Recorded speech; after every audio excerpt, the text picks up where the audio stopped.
So as it turns out, the student loans that I've been paying $1,500 a month for 2 years have a 17% interest rate.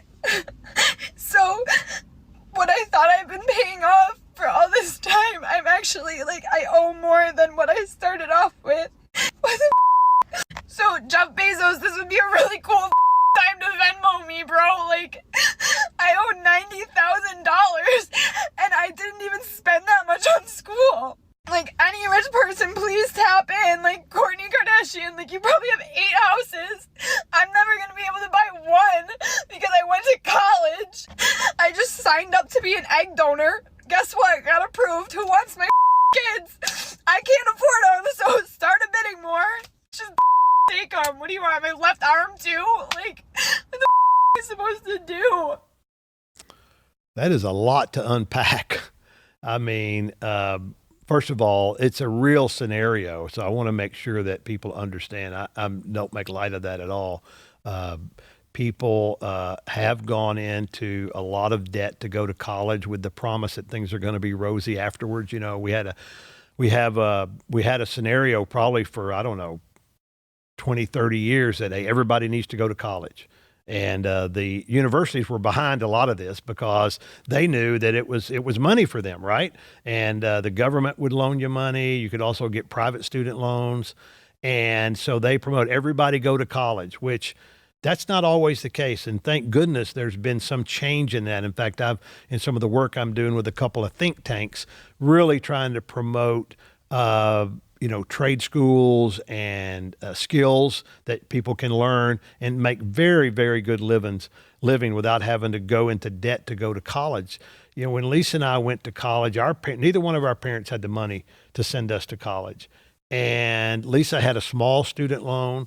We're talking about a couple, $3,000. So we paid that off over time, of course. And the way I went to college is I spread it out. I squeezed 4 years of college into 10. Now, Bree, that's some college for you. 4 years into 10. You got to be really smart to do that. But no, and one of the reasons we did it is I had to work, and so I was going part-time to college. And maybe that's what people need to do as well. But in this particular situation, and again, I don't know this lady. I mean, she does have almost 1 million TikTok followers, so I don't know if her job is, as a TikTok influencer or not. If so, she probably is making quite a bit of money if she's got almost 1 million of those. But what it sounds like, and based on the research that I did, is that there are 2 types of loans. You can have a federal loan from the federal government, essentially, or backed by the federal government. You get it through a bank, but the government backs it up. Or you can have a private loan, and the private loans are what's caused all the problem. And yes, those interest rates can be as high as 17%. And honestly, I would agree with people that think, you know what, that's just usurious. I mean, that's just ridiculous. 17% should be more than it's allowed. It's kind of like the credit cards that have 25%. I don't agree with that either. I'm not exactly sure what the number should be. Somewhere in my mind, it should be somewhere around maximum of 10%. But again, and that's generally the reason those are so high is because they prey on people that can't borrow the money anywhere else because maybe they have bad credit or they're brand, for a young person, brand new credit, don't have anybody co-signing on their loan.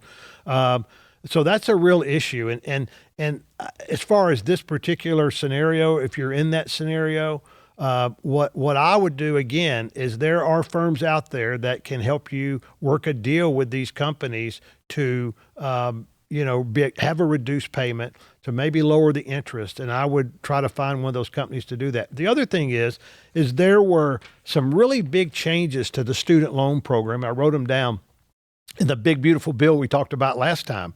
I think they're positive changes. And I don't know if you already have a student loan, if you can go refinance it or not under these scenarios, but you should take a look at it and see, because if so, I would highly recommend that for sure. Here's a couple of the changes that they made. First of all, there's a limit on how much you can borrow, and it didn't used to be that way. You could borrow whatever they'd loan you, you could borrow it. Now, for an undergraduate degree, the maximum you can borrow is $65,000 over your undergraduate career. That's a really good deal. All right. Because first of all, it's going to make universities think about lowering their price. And secondly, it's going to make sure that we go to colleges that we know that we can afford. For a graduate degree, let's say I want to get my MBA, the most I could borrow is $100,000. If I wanted to get a postgraduate, like a doctor's degree, it would be $200,000. So that is a big change from what happened before. And I think, and again, these are federal loans, okay, which would be the cheaper. Their interest rates are around 6% versus the 17% that this lady talked about. And in the past, there were, well, no, under the new bill, let's say that you go out and you get a job, but if that job is not paying that your major is not going to get you a job that pays more than what a high school graduate could make, then you can't get a loan for that particular major. I mean, some people say that, well, there's a lot of social workers and stuff that have a passion for that and need a degree, but it doesn't pay that much money. I get it. But here's the thing to do. Go to a community college to start with. Those things are very inexpensive. And maybe have to spend your last 2 years in a 4-year college, but it'll be a lot less that you would have to borrow and probably would fall within the parameters that you would be allowed to borrow the money. But I think that's pretty cool. Why are we going to have you borrow the money if you can't make any more than you would if you're a high school graduate? You might as well get in the workforce. Here's how you have to pay the money back. If the loan's under $25,000, you can pay it back over 10 years, okay? If it's $25,000 to $50,000, you pay it back over 15 years. $50,000 to $100,000, you pay it back over 20. Over 100, you get 25 years to pay it back. Now, but it looks like this. It depends. Some of it depends on how much money you make. If you make $30,000 or the loan's $30,000, or the loan is $30,000 or less, you only pay 1% to 2% of your income. That's all you have to pay. And that grows up to 10% if you make over $100,000, which I think is pretty cool. The other thing that they've done, which never been done before, is they're also adding grants, which are actually gifts. Grant is a gift. You don't have to pay that back.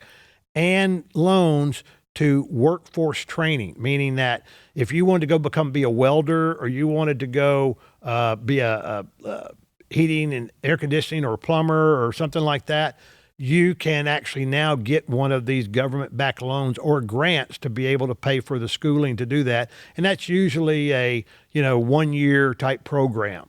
I think that's really cool. So it's really giving people an opportunity that maybe they get out of high school, don't have the money to go to college, don't really even have the money to pay for a trade school, that they can do that as well. So I think those are huge positives. And I would just, again, this lady, I don't know her personally. It's really not about her. It's really about the whole situation.